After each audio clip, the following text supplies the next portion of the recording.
chaque année, c'est la même chose. Les gars, mais je commence à en avoir marre de cette affiche. Real Madrid, Manchester City. Mais c'est une dinguerie, les gars. J'ai l'impression qu'on est liés à vie. Wesh, mais tout le temps, c'est la même chose. Mais on dirait c'est trafiqué. Mais les gars, je ne veux pas.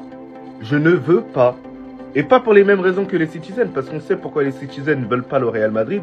C'est tout simplement parce qu'ils ont peur, vu que leur équipe est claquée cette année. Mais moi, c'est uniquement de la lassitude. Rien d'autre. C'est moi qui vous le dis. J'ai juste envie de voir quelque chose d'autre. Une autre affiche qui me fasse un peu plus rêver. Mais c'est de notre faute. Pourquoi on est parti dans les barrages? C'est uniquement de notre faute. On devait se qualifier directement. Et peut-être qu'il y aurait du changement. Alors cette rencontre entre Manchester City et le Real Madrid, je pars confiant. Il n'y a pas de souci. Mais à ne pas sous-estimer cette équipe de Manchester City. Vous le savez très bien. Ils ont des joueurs d'expérience. Ils ont des joueurs forts au football. On le sait très bien. Ils ont un grand coach. Donc la chance peut basculer à tout moment. La chance peut basculer à tout moment. Donc parlons pas trop vite. Et à la Madrid. Mais sinon en vrai, à toi. Bon, en tout cas, on dit c'est pas possible. Mais je viens de dire un détail. Heureusement qu'on part avec cet avantage. Pour une 5e ou peut-être 6e fois en 3 ans. Voilà que le Real Madrid tire City pour les 16e une nouvelle fois. Voilà qu'encore une fois, on va assister à une finale avant l'heure. Bien évidemment, on va pas s'en plaindre. On sait très bien à quel point les Real Madrid City, sur ces dernières années, fait partie littéralement des meilleures rencontres qui puissent exister dans le football actuellement. C'est juste que ça va être chaud, les gars. Il y a cette info qui ne passe absolument pas inaperçue. Le dernier ballon d'or sera inscrit par City en phase finale de Ligue des Champions, mais ne sera pas présent avant. Alors, ils vont bien évidemment bénéficier de l'arrivée de Marmouche et des deux nouveaux défenseurs centraux. Ce sera littéralement sur un City en montée de puissance, autant que le Real Madrid qui commence vraiment à se retrouver petit à petit. Donc les gars, pour ceux qui se demandent, le premier match aura lieu soit le 11, soit le 12 février. Ça se passera directement à l'Etihad Stadium. Je ne sais pas depuis combien de matchs ils sont invaincus à domicile en Ligue des Champions. C'est très difficile d'aller les vaincre là-bas. Et le retour se disputera soit le 18, soit le 19 au Bernabeu. On va pas se mentir en vrai, tout le monde s'y attendait, voilà. Les gars, on pouvait pas avoir un Celtic. C'était trop facile. On est obligé de nous mettre directement des gros adversaires comme ça. Des fois, j'ai l'impression carrément que c'est truqué.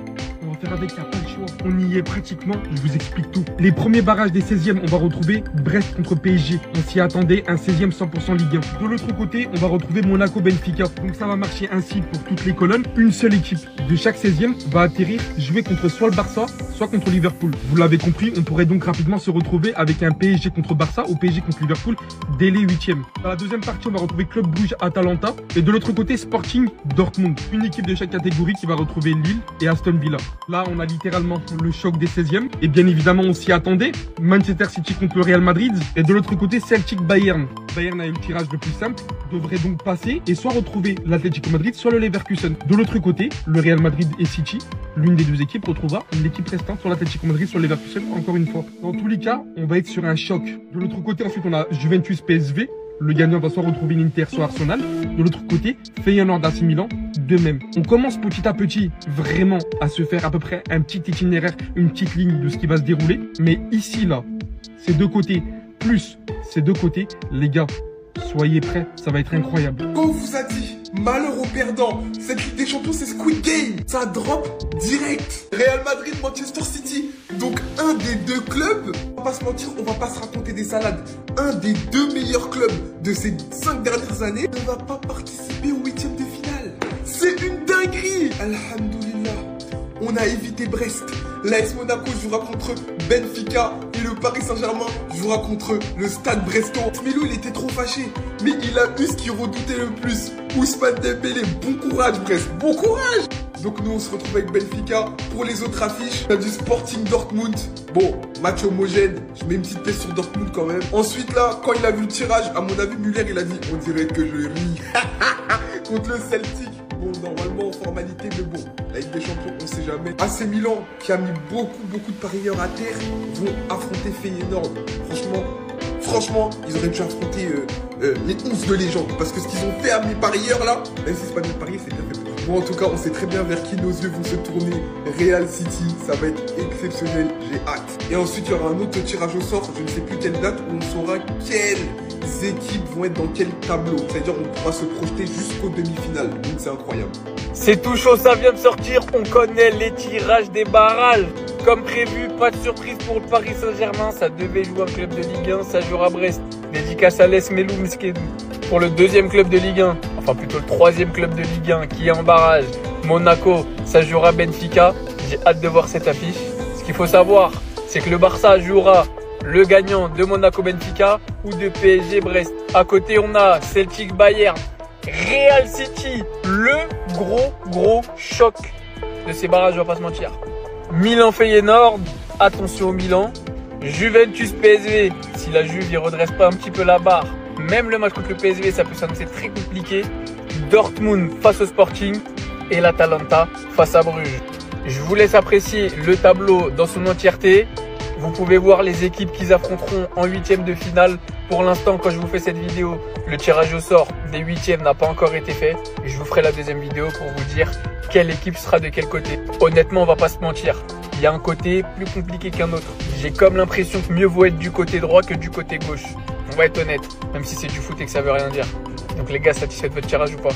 De me dire qu'on est qualifié dans les 8 premiers et de savoir qu'il y a une de ces grosses équipes qui va sauter, les gars, mais qu'est-ce qu'on est heureux, qu'est-ce qu'on stream.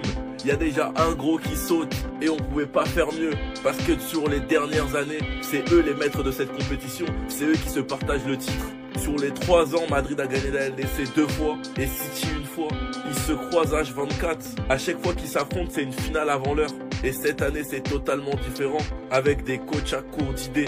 Un Guardiola qui n'arrive plus avec City, qui s'est sauvé lors du dernier match en Ligue des Champions pour être au barrage et qui n'est pas très bien classé en Première Ligue. De l'autre côté, t'as Ancelotti qui malgré tout commence quand même à remonter la pente petit à petit. En Liga à cause des erreurs du Barça, la première place on leur a donné cadeau. Alors que le plus gros match qu'ils ont gagné cette saison c'est contre Atalanta, le reste c'est des défaites ou des matchs nuls. Mais bon, ils ont su gagner des petits matchs contrairement à nous. Et bref, barragistes, alors qu'on les attendait pas du tout au barrage. Surtout après leur nouvelle recrue Mbappé. Et franchement, celui qui sort dès les barrages pourrait faire chuter sa saison. Et ceux qui se qualifieront entre City ou Madrid affronteront Leverkusen ou Atlético. Donc le cauchemar n'est pas fini. Enfin bref, sinon vous les gars, vous en pensez quoi? Ramenez sur sa personne, on s'en dit. Bah voilà les gars, on les a nos barrages. Le City Real était inévitable, faut le savoir. Tout le monde l'avait vu à des kilomètres. Dortmund Sporting, Atalanta, Bruges, Bayern, Celtic. Franchement, le Bayern, il s'en sort très bien parce qu'ils auraient pu manger City à la place du Real. PSV, Juventus, AC Milan, Feyenoord, Benfica, Monaco, ça c'est une très grosse affiche, faut pas la sous-estimer. Et Paris Saint-Germain, Brest. Franchement, ils doivent être dégoûtés de tomber sur le PSG. Ils tombent sur les leaders de leur championnat, franchement, je serais dégoûté à leur place. Sachant qu'il y a un joueur de Brest qui l'a dit, ce serait con de tomber sur le PSG parce qu'on les joue déjà assez en Ligue 1. Et franchement les gars, c'est vraiment dommage pour le football français qu'une des équipes françaises doivent s'éliminer en fait. C'est vraiment très dommage, c'est bête. Mais bon, en vrai c'est la vie. Les dates comme je vous l'ai dit, l'aller le 11 et 12 février, le retour le 18 et 19 février. Et franchement en tant que Barcelonais, je suis assis dans mon siège et je vais regarder un de ces gros là s'entretuer. Donc personnellement je suis bien. Enfin bref, sinon vous les gars, vous en pensez quoi? Ramenez-vous sur Snap et Insta.